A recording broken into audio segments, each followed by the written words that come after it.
neighborhood radio, mini radio, tiny radio is what we're talking about.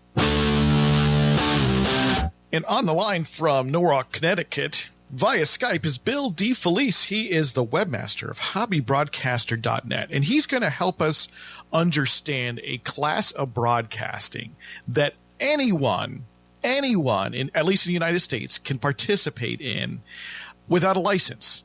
Making radio broadcasting on the airwaves. Like tomorrow, if you feel like it, without a license, legally. Today. Completely legally, completely within the bounds of the law. And this is what hobbybroadcaster.net is dedicated to.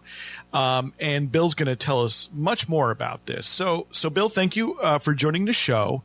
And my first question is, so tell us a little bit about this. This is a kind of broadcasting which is, we've talked about on the show before. We call it Part 15, and that's just sort of a shorthand.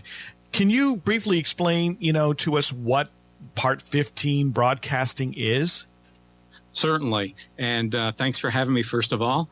And Part 15, it kind of dates back to when the FCC made these rules back in the late 30s for people to actually have these devices called phono oscillators, which allowed them to listen to records of all things through their radios in their homes. Through the years, the rules got expanded, and Part 15 not only just covers the AM and FM broadcast spectrum, it actually pretty much covers the entire radio spectrum that the FCC polices. Bill, can you tell me a little bit more about phono oscillators? So that's a wireless stereo system for your home in the 1930s? Well, manufacturers made phonographs, of course, that played regular records at that time. The phono oscillator was either an optional piece, or some phonographs actually had it contained within the unit itself, which was basically just a small low-power transmitter that allowed it to be heard on a nearby AM radio. Wow, so wireless technology I'm just going to be smiling about that for the rest of the day, that people had wireless in their homes. And believe it or not, another use that they used very early on was babysitting monitors.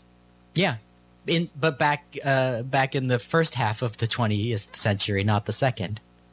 But the babysitting monitor actually came into style very early to mid-50s. Wow. I would have guessed like the 80s. And so this is a way that the FCC carved out for people to be able to use the airwaves without a license. Correct. In their homes.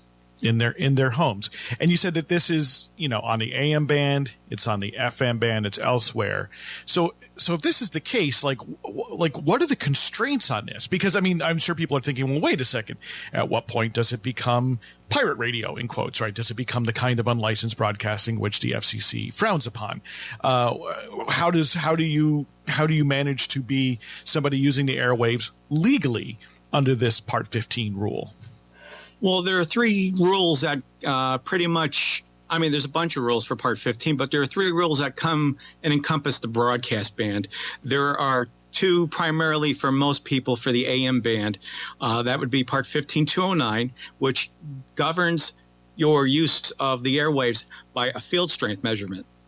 Another more generic rule is Part 15.219, which is governed – more by the input power of the actual transmitting device, that the final output can't consume more than 100 milliwatts, and a combination of antenna length and ground lead length can't exceed, well, it used to be 10 feet back in the old days, and then when they adopted metrics, it winds up being 9.84 feet, which is 3 meters.